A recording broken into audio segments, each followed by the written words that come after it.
Fala pessoal, mais um final de semana de corrida, final de semana de corrida cheia, Fórmula 3, Fórmula 2 e Fórmula 1. Na Fórmula 3, o Bortoleto, né, o brasileiro, ele continua muito bem, continua liderando com 43 pontos de vantagem, isso é muito importante para o campeonato, e ele já pode ser campeão na próxima etapa, dependendo de uma combinação de resultados.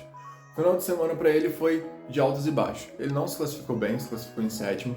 Porém, na corrida sprint, ele, como o grid é invertido, ele largou na quarta posição e acabou chegando em segundo. E na corrida principal, ele chegou na sétima posição e o seu principal rival nessa temporada chegou uma posição à frente. E na sprint chegou, nem marcou ponto. Então assim, ele manteve a distância no campeonato. Na verdade, ele aumentou um pouco ainda. Então, como eu disse, ele pode ser campeão já na próxima etapa. Isso é muito legal. Como eu já falei para vocês, é muito importante você chegar como piloto novato, né, como rookie, e já ser campeão da categoria. Isso é importante para quê? Para no próximo ano, ele sendo campeão, ele provavelmente vai para a Fórmula 2 e ele vai conseguir uma equipe de ponta. Então, tendo a chance de chegar e ser campeão também, logo na sua temporada de estreia. Isso é muito importante. Na Fórmula 2, o Enzo não tá bem, então assim, não foi o ano dele, é bom ele já começar a ver outras coisas. Então, ele tá em nono no campeonato, então não tem chance, faltando 4 etapas, não tem chance de ser campeão. Então, ele precisa, muito difícil ele conseguir uma chance na Fórmula 1. Então, provavelmente vai ter que seguir outro caminho no automobilismo. A corrida foi bastante interessante por ter sido na Hungria, né, em Nürburgring. É uma pista de baixa, então tem muita curva, pouco tempo de aceleração total, então uma curva de baixa velocidade, poucas ultrapassagens, então foi uma corrida da Fórmula 2 que foi até animada diante do cenário. Na Fórmula 1, vamos começar com a classificação. Tivemos algumas surpresas. Primeiro, esse quali foi um quali diferente.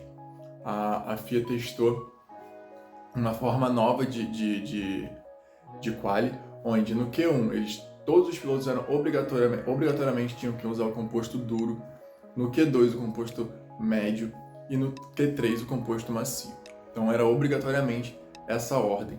E isso embaralhou bastante, porque nos treinos livres, como o primeiro foi em chuva, então as equipes não tiveram muito tempo para poder testar como é que ia ser. Então foi bem interessante. O Russell, por um erro da equipe, de ter soltado ele na hora errada para poder fazer a volta rápida, acabou ficando de fora logo no Q3, então largou em 18º. O Pérez, dessa vez, conseguiu passar para o Q3, tinha 5 etapas que ele não conseguia passar, porém, ele largou na 9ª posição. Para uma Red Bull, isso é muito ruim. Mas os pontos positivos dessa classificação foram 3, na verdade. As McLaren, do Norris e do Piastri, muito bem, largando em P3 e P4. Então, assim, na última etapa, a McLaren foi muito bem e nessa etapa ela confirmou que a evolução que eles fizeram no carro foi muito boa. Vamos ver na próxima semana que vem se vai bater o martelo que ela se tornou uma equipe para brigar com as 4 de cima. Com as 3, eu diria. Com a Red Bull fica difícil. Tivemos o Bottas e o Guan Yu Zhou indo para o Q3. Então, Guan Yu Zhou largando em 5º e Bottas em 7º. Então, para a Alfa Romeo, foi excelente. E tivemos o Hamilton, que a Mercedes está com um carro melhor, mas ele conseguiu tirar ali no braço a pole position do Verstappen, 3 milésimos. Então, foi literalmente no braço, e muito porque o Verstappen ele errou na última volta. Então, tanto que o primeiro setor dele foi muito ruim, e por isso que o Hamilton conseguiu a, a pole. Mas isso não interessa. Azar o dele que ele foi mal. E aí a gente foi para a corrida. Outro ponto importante desse quali foi o Ricardo. Ricardo voltou para a Fórmula 1 no lugar do De Vries na AlphaTauri e tinha muita expectativa em cima dele. E logo no primeiro quali, na primeira corrida, ele já ficou na frente do Tsunoda. Então, ele passou para o Q2 e o Tsunoda ficou no Q3. Então, assim, já bota uma pressão maior no Tsunoda e já mostra que o Ricardo está bem. Porque, assim, como a AlphaTauri é uma carroça, é o pior carro do grid, então, assim, como que a gente compara o desempenho do Ricardo? Com o próprio Tsunoda. Então, como ele já ficou na frente, já foi bem legal a volta dele para a Fórmula 1. Quando a gente vai para a corrida, logo no início ali, na largada, o Hamilton larga mal e Verstappen, Norris e Piastri já passam. Piastri com uma excelente largada já pula para segundo e fica Verstappen, Piastri e Norris. E o Hamilton cai para quarto. O Guan Yu Zhou estava em quinto. Não sei o que aconteceu, não sei se ele estava panguando lá e não engatou a marcha, enfim. Eu sei que ele ficou lá alguns segundinhos parado e com isso ele já caiu lá para trás. E aí, na ânsia de tentar recuperar posições, já que ele largou lá na frente e caiu lá para trás, ele acabou fazendo uma barbeiragem, bateu na traseira do Ricardo. O Ricardo, com isso, foi impulsionado para frente, bateu no Ocon, que bateu no Gasly.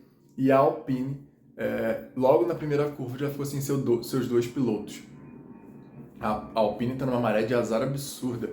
Então, era um carro bom que estava brigando ali entre quarta e quinta do campeonato e agora foi lá para trás por pura falta de sorte e por o carro também não entregar 100%. Tem pista que vai muito bem, tem pista que vai muito mal. Bom, e com isso, o Sainz largou muito bem. Eu nem falei das Ferraris no quali, mas o Sainz, ele... Voltando um pouquinho. O Sainz, ele saiu no Q2, largou em 11º, e o Leclerc largou ali em 6º. Mas enfim, na corrida, logo na largada, o Sainz já deu um salto, já foi logo para a 7ª posição. Bottas também caiu bastante, mas isso já era esperado, porque a Alfa Romeo não tem carro para andar na frente, então assim, foi muito bom no quali, mas na corrida a gente sabia que eles iam ficar para trás. E o Pérez ganhou uma posição. E aí o Verstappen, absurdo, né? Já pulou para primeiro, abriu e foi embora. A Mercedes, a McLaren conseguiu manter um ritmo muito bom no primeiro stint dos pneus médios. Tanto que eles abriram do Hamilton, tanto o Piastri quanto o Norris. Então a McLaren está com um bom ritmo.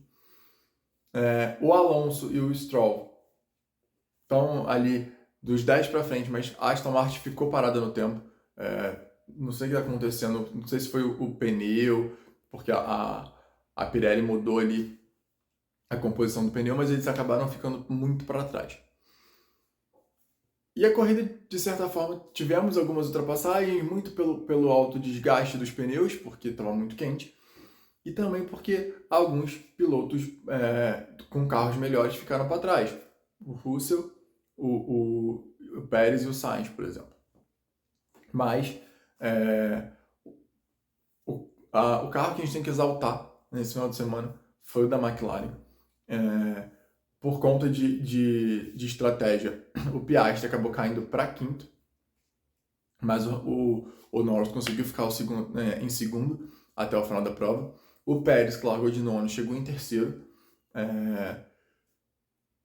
É um bom resultado? É um bom resultado, óbvio, mas essa Red Bull é tão melhor que os outros carros que tinha que ser dobradinha em toda a prova. Então, assim, se o Pérez não chegar em segundo, na minha visão, é um demérito dele. Então, é complicado. Não acho que ele está performando muito bem. E a Ferrari também, todo mundo fez 2 stints com pneu médio. Só a Ferrari fez 2 com pneu duro. Então, assim, não tem como entender a estratégia da Ferrari. Continua errando com erros bobos. tanto que ficou em P7 e P8. Como eu falei da Aston Martin, no final da corrida, P9 e P10 com Alonso e Stroll. E na frente a gente teve as duas Mercedes. O Russell fez uma excelente corrida. Eu acho que não foi eleito o melhor do dia, mas deveria, porque ele veio da 18ª posição. Então, assim, e chegou em P5. Excelente corrida dele. E o Verstappen é absurdo. Ele chegou em primeiro com 30 segundos para o segundo colocado. Então, assim, foi uma corrida de certa forma monótona. Tiveram algumas ultrapassagens bem legais. A própria ultrapassagem do Pérez em cima do Piastri, que ele fez a ultrapassagem por fora, foi legal.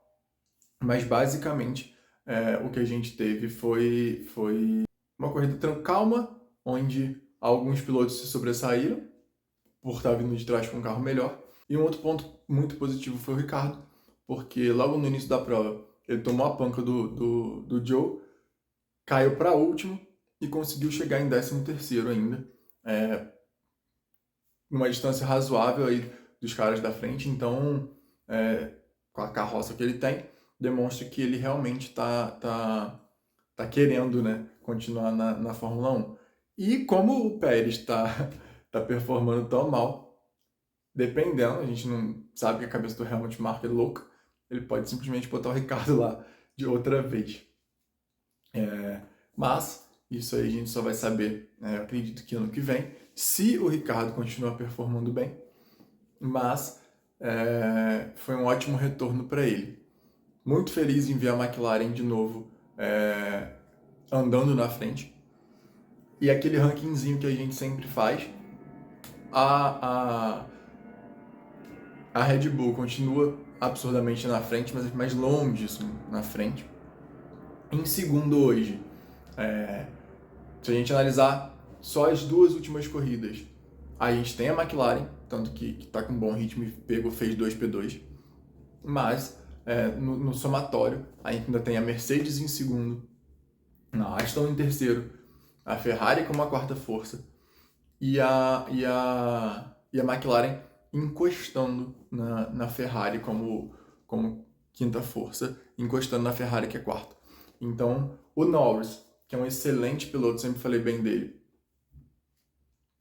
tá chegando, ele já tá escalando no campeonato. Então, assim, se na próxima corrida ele fizer mais um pódio e a Ferrari continuar andando para trás, ele vai conseguir ultrapassar já os pilotos da Ferrari, ou se não, chegar bem próximo deles. Então, a Ferrari que se cuide aí, porque a McLaren, se continuar desse nível, vai passar atropelando todo mundo. Bom, pessoal, é isso. Semana que vem temos corrida novamente. Então, fica aí, acompanha que semana que vem tem mais vídeo para vocês. Beleza? Valeu!